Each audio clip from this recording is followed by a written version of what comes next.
Seja bem-vindo ao documentário Deus é o Senhor. Hoje faremos algo diferente. Iremos falar sobre 3 personagens da Bíblia, ao qual muito importante as referências do nosso tempo. Eles atravessaram gerações as suas histórias e conhecemos até hoje. E vamos aí ao primeiro personagem. O primeiro personagem que iremos apresentar é Abraão. Abraão estava lá vivendo a sua vida com a sua família. Então Deus chega para Abraão e diz: Abraão, sai da tua casa, sai da tua parentela e vai para a terra que eu te mostrarei. E então Abraão obedeceu à voz de Deus e foi. E então leva também o seu sobrinho Ló com ele. Então Abraão vai para onde? Vai para o deserto. A terra que Deus mostra para Abraão, Deus não disse onde seria. Então Abraão vai primeiro para o deserto. E Deus ainda disse mais assim a ele: ser tu uma bênção. Então, ou seja, e Abraão começou a peregrinar no deserto. Logo depois também passou pelo Egito. E aí Abraão foi seguindo. E tinha um problema com a esposa dele, que ela era estéril e não podia gerar filhos de forma alguma. Então Abraão toma a Agar por esposa, lembrando que naquela época, para os judeus, a mulher que não podia ter filho era estéril, então poderia ceder uma outra mulher para procriar a geração, e a geração daquela pessoa dá continuidade a partir daquele momento. Então, ou seja, e com isso Abraão nasceu-lhe o filho Ismael. Só que Deus tinha feito uma promessa a Abraão e não retardou em falhar, e disse que a sua esposa teria um filho. Então realmente a sua esposa engravidou e teve um filho depois de muito tempo. E aí, certa vez, Deus chega para Abraão e diz assim: Abraão, eu quero que você faça um sacrifício e seja seu filho, o seu único filho, Abraão. E então Abraão não hesitou de forma nenhuma em fazer isso. Então levou o menino até o sacrifício. Quando realmente iria fazer o sacrifício, Deus chega para Abraão e diz: Abraão, Abraão, não toques no menino de forma alguma. Agora eu sei que temes a Deus, porque não recusaste entregar o teu próprio filho para ser queimado em holocausto. E então, ali depois de um tempo, os pastores de Ló com os pastores de Abraão começaram a se estranhar, a arengar entre si. Então Abraão disse assim: olha, Ló, se tu for para a direita, eu vou para a esquerda. Se tu for para a esquerda, eu vou para a direita. Então, ou seja, Deus determinou ali, né, a aliança entre eles foi quebrada. Deus ali estipulou. Aliás, Abraão estipulou tudo aquilo ali. Abraão foi para onde? Para o deserto. Mas Ló foi para onde? Para Sodoma e Gomorra, uma cidade bonita à vista, com lindas campinas. E então ali vai Ló e fica naquela cidade. Só que um tempo depois, Ló descobre que a cidade era uma verdadeira, né, podridão, vamos dizer assim, espiritual. O povo era uma geração corrompida que não queria conversa com Deus. E então Deus manda, né, o aviso à casa de Ló que iria destruir Sodoma e Gomorra. E então disse assim: Ló, vá sem olhar para trás. E ali, depois disso, ele foi. Mas a mulher de Ló gostava tanto da cidade que ela olhou para trás e virou uma estátua de sal. E Deus destrói Sodoma e Gomorra com enxofre.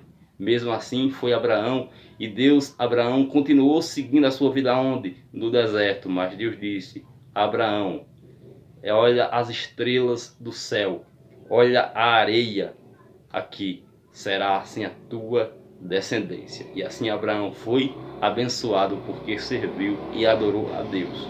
Um personagem também da mesma família de Abraão também foi José. José era filho de Jacó, ali neto de Abraão. José era aquele garoto que estava ali, um garoto um pouco ingênuo, vamos dizer assim. E ali Deus começou a mostrar visões e revelações para José.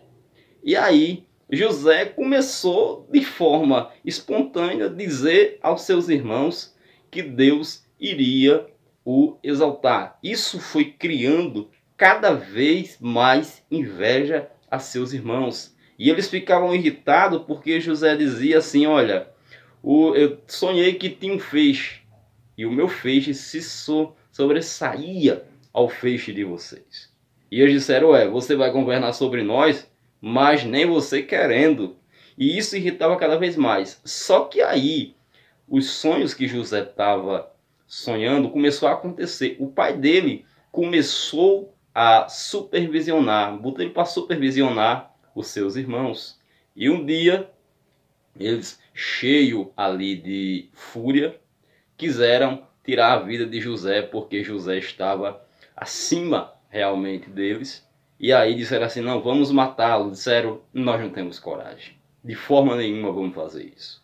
E aí pegaram ele, jogaram em uma cova, pegaram a túnica, sujaram de sangue de animal e mostraram a Jacó.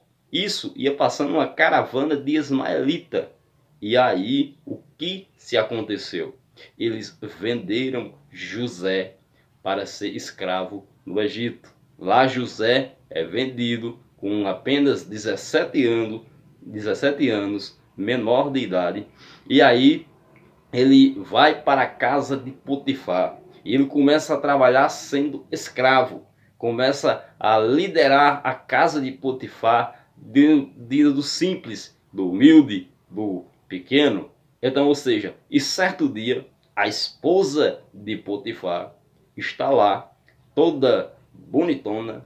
E aí o que acontece? Ela coloca os olhos em José. Essa mulher era uma perigosa. E aí ela coloca os olhos ali em José e ela quer que José fique com ele, que José fique com ela, aliás, à força. Ela quer José a todo custo. Se José fosse outro, estaria assim, nascendo algo na cabeça de Potifar. A cabeça dele estava doendo bem que as pontas do cabelo. Então, ou seja, e aí José recusou literalmente. E aí ela acusa José de estupro e de assédio. E então, ali o que se acontece? José vai para a prisão, interpreta os sonhos de Faraó.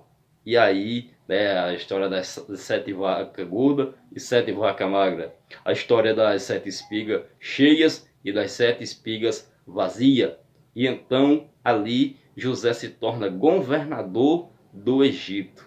Mas a lição aqui que aprendemos é que mesmo José indo para a prisão, ele não quis negócio com a mulher de Potifar, nem prendendo ele.